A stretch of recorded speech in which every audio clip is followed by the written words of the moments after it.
Look at her, prancing around like she owns the stage. She's always hogging the spotlight. Honestly, it's pathetic. What if we just locked her in tonight? See how she likes it. Finally, someone else running this theater for a change. Bet she'll cry. Perfect little ballerina act she puts on. Totally ruined. Good. Maybe she'll learn not to think she's untouchable.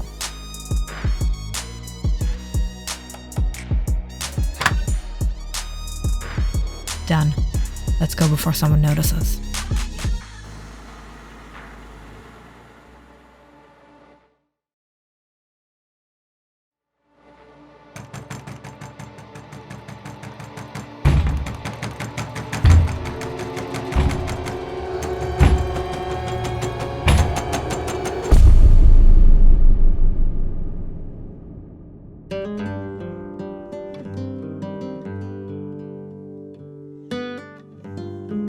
If it's not some Karens arguing about parking, I swear, this night's wasted. 911, what's your emergency? There's something in the theater. It's following me. I'm locked in. I don't know what to do. I can't escape.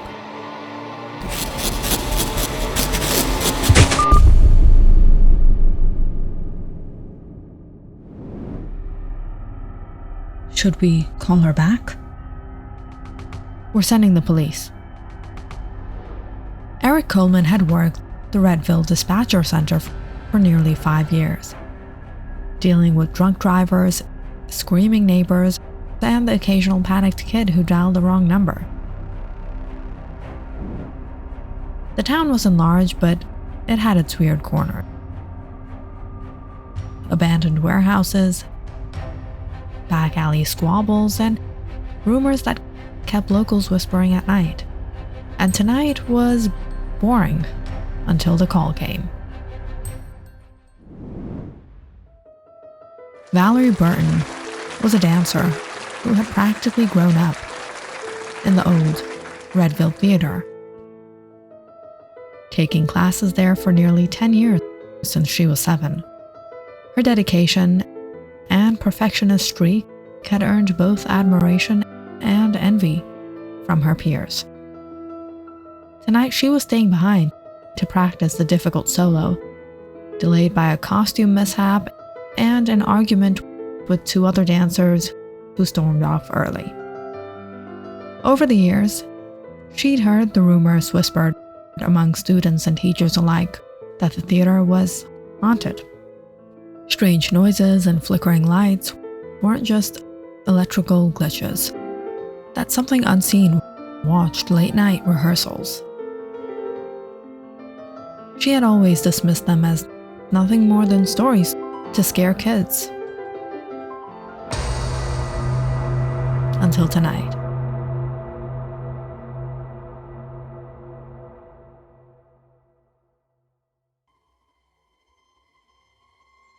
Something didn't feel right, and somehow she got locked in, and a creeping sense of unease began to settle around her. The theater was dark, empty rows looming like silent spectators. Stage lights flickered overhead. As Valery zipped her costume bag, she caught movement out of the corner of her eye. A hulking figure slinking behind the curtains, vanishing into the hallways.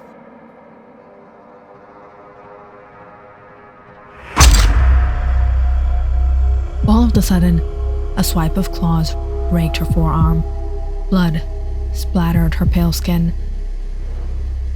She bit back a scream and dove behind a scaffold, pressing herself against the cold metal. Every creak of the floor, every flicker of light made her heart pound. The theater was no longer a place of artistry. had become a hunting ground and she was prey.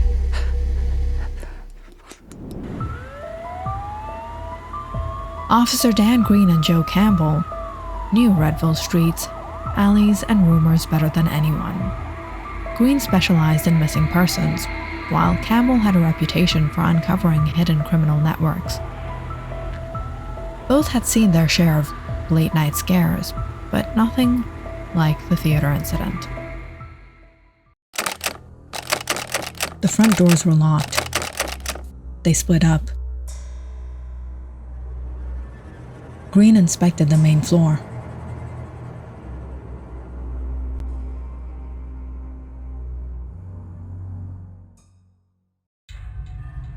Campbell went backstage and peering into shadowed storage rooms.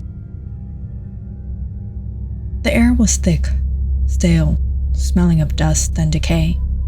Joe Campbell moved cautiously through the backstage shadows, flashlight in one hand, gun in the other.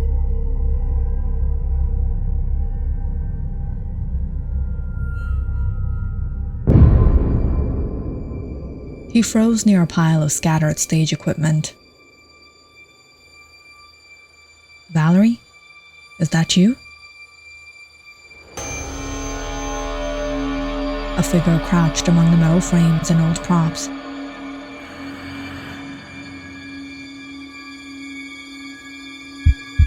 Joe's heart eased slightly. He thought it was Valery, hiding injured. Valery, hiding injured. Hey, it's okay. I'm here. You're safe now. The figure didn't respond.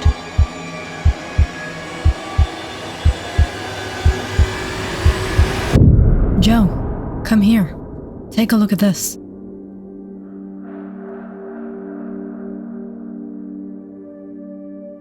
Joe Campbell crossed the stage quickly, flashlight in hand.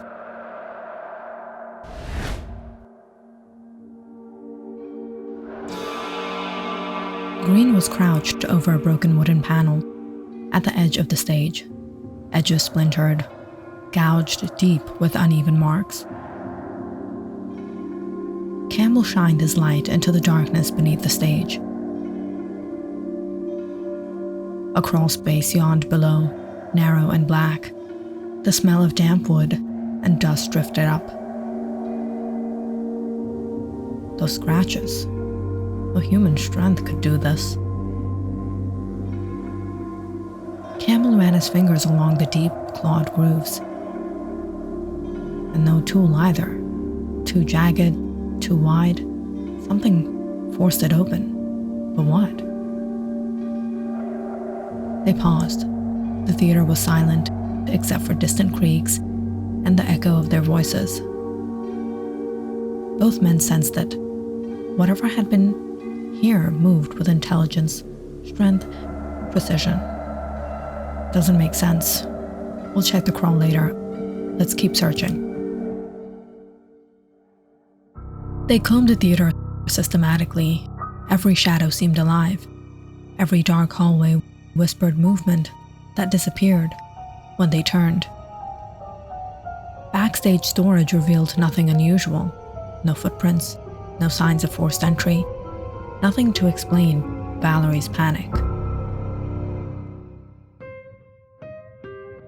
Finally, near the costume racks, Campbell caught sight of her.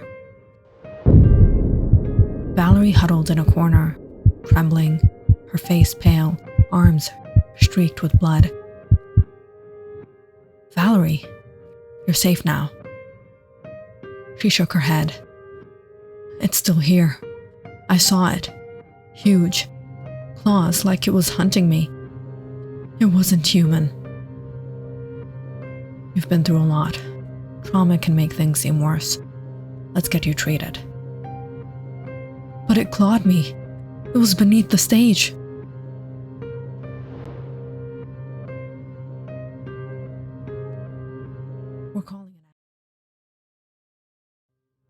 We're calling an ambulance. That's our priority.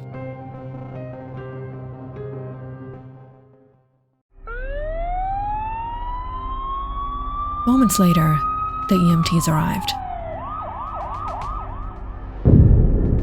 One pulled back Valery's torn sleeve and froze. The wounds weren't clean cut. They were jagged, deep, irregular, clawed, but unlike any animal attack either.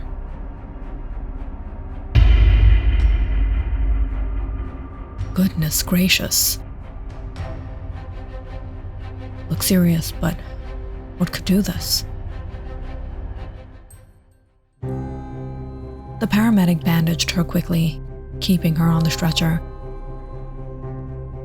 The officer stayed by, uneasy, glancing around the empty auditorium. They didn't speak of it. But both knew something had been here. Something that left no trace except the marks and the terrified girl.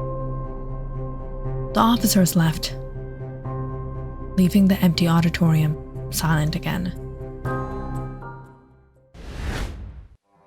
But somewhere in the shadows, a figure crouched low, hoodie pulled over their head. Slowly, the figure stood and yanked the hood back. Lila Moreno, one of the younger dancers who had left earlier. Her eyes gleamed with mischief and malice. Thought I'd get caught? Please. They're all idiots. Everyone loves the scared little starlet. But tonight, it was my turn to play the monster. And if she tells anyone, well, who's gonna believe a dancer screaming about a clawed demon? Lila Moreno wasn't just watching Valery panic. She was watching years of jealousy come to life.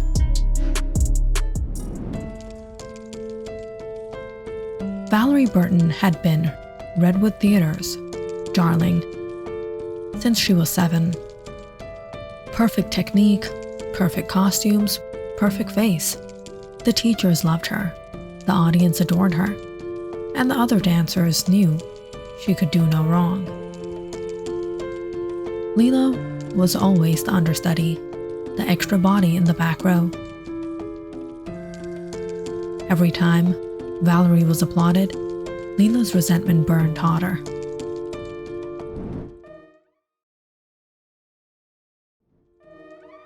It wasn't harmless envy either. Lila made it her mission to chip away at Valery's flawless image. She snipped threads from her costumes before shows, swapped her shoes with smaller pairs to make her stumble, and accidentally slipped water on her sheet music before recitals. Earlier that very night, it was Lila who loosened the seam on Valery's rehearsal outfit. Smirking as Valery struggled to stitch it back together. But this theater had secrets. Rumors of shadows moving under the stage, rumors that something had been sealed away years ago. One afternoon, Lila and 2 other girls had found the truth, or at least a piece of it. Behind the curtain, tucked near the back wall of the stage, was a cracked wooden panel. When they pried it loose, the opening revealed a narrow black crawl space. Go in.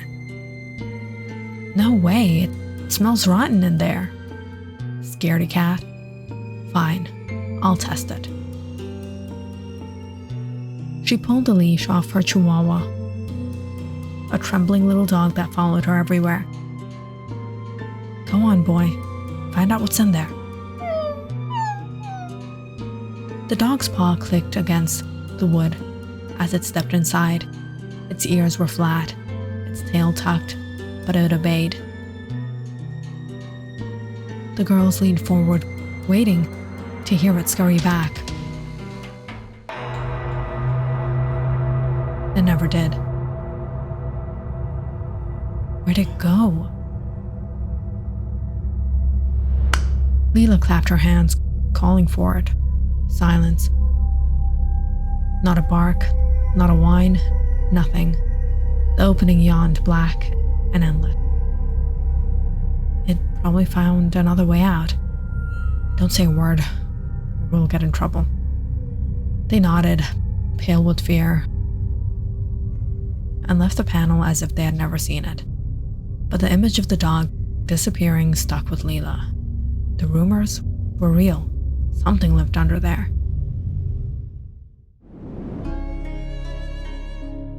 That gave her an idea.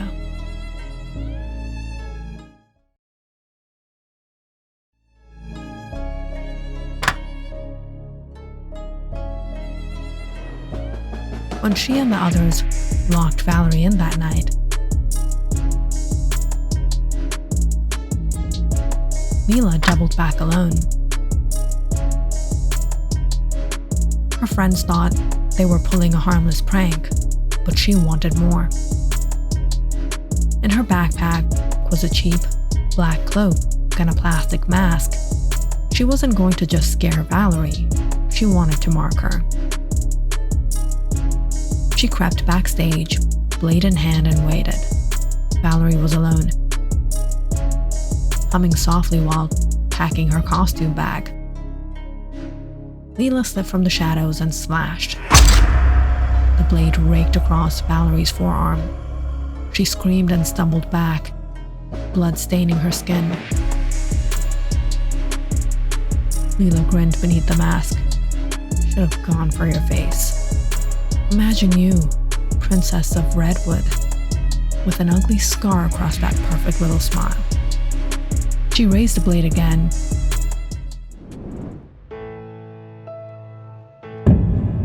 But Valery dove behind the scaffold, clutching her arm.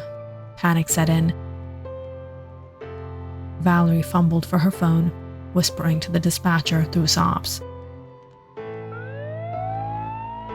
The sirens came quickly.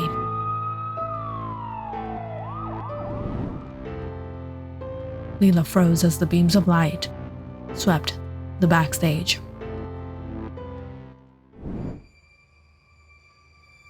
Officer Joe Campbell's flashlight landed inches from her.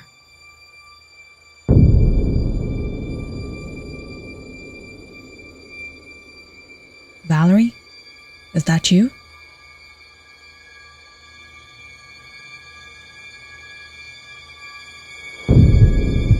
She crouched, heart racing, holding her breath. One more step, and he'd see her.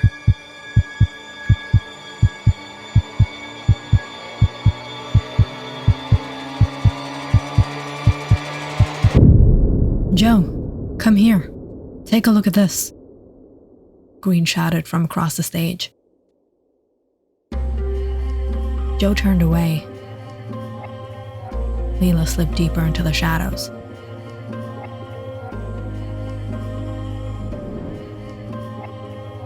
Her plan had worked. Valery was bleeding, terrified, dismissed by the police. Nobody would believe her.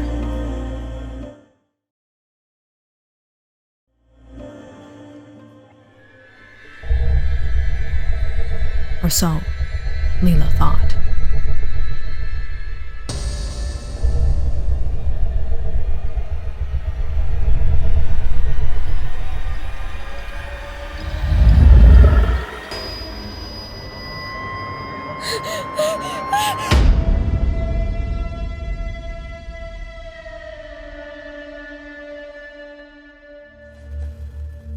Click on the subscribe button and check out more awesome videos on our channel. And don't forget to press the bell icon because you know it's interesting.